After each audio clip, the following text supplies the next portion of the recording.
10 historical events, so dark they were covered up. In 1518, dozens of people danced to death. In Strasbourg, one woman started and couldn't stop. Soon, hundreds were dancing non-stop, day and night. Some danced until their hearts gave out. Historians still don't know why. Did the USSR send astronauts to die in space before Yuri Gagarin? Secret recordings picked up screams from a dying cosmonaut, just weeks before Gagarin's flight. To this day, Russia denies it ever happened. 9 hikers vanished in Russia's snowy mountains in 1959. They fled their tents barefoot. Bodies were found with crushed ribs, missing eyes, and radiation. Military cover-up? UFOs? No one knows what really happened. Did you know Australia once went to war with emus? In 1932, they used machine guns.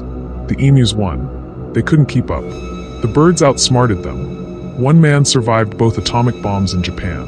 Tsutomu Yamaguchi was in Hiroshima during the first blast, then traveled to Nagasaki and survived the second. He lived to 93. Talk about unkillable.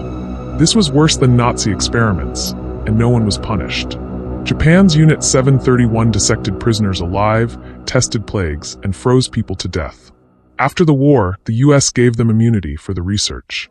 The CIA secretly drugged people to control their minds. They spiked drinks in bars, hospitals, and prisons without consent. It lasted 20 years, and the truth only came out by accident. For 34 years, this prisoner's face was never seen. He was locked away in France. Some say he was the king's twin. No one knows who he really was, even in death. The Soviet Union had a nuclear disaster, worse than Chernobyl. The KYSHTYM disaster was covered up for 30 years. Whole towns vanished. Most people still don't know it ever happened. He fought Nazis with a sword and bagpipes. Mad Jack Churchill believed guns were overrated. He led charges with a bow and arrow. His motto, "Any officer without a sword is improperly dressed." Follow us for more unknown facts.